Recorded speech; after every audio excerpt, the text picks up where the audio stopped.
2 વાર બ્રશ કરવું જોઈએ તો આપણે ઇંગ્લિશમાં શું કહી શકીએ કે we should brush our teeth twice a day.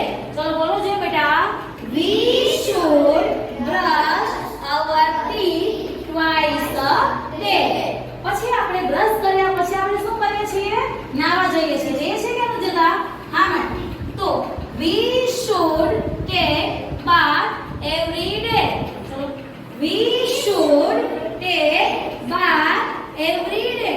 અને પછી આપણે નાઈ લીધા પછી આપણે નાસ્તો કરવા જોઈએ છીએ.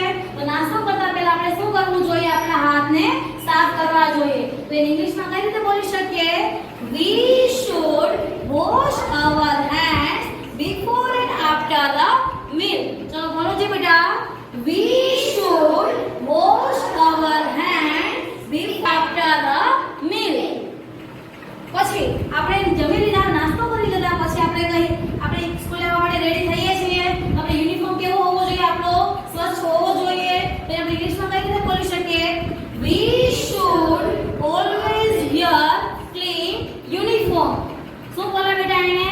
We should always wear a clean uniform. Okay.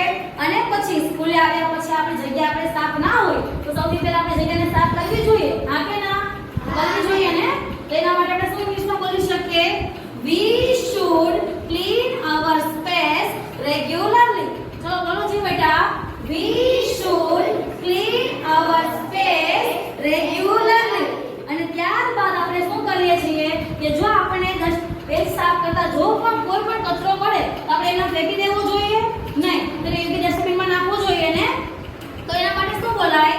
We should use dustbin to throw the waste. ચલો બોલો જી બેટા, we should use dustbin to throw the waste. We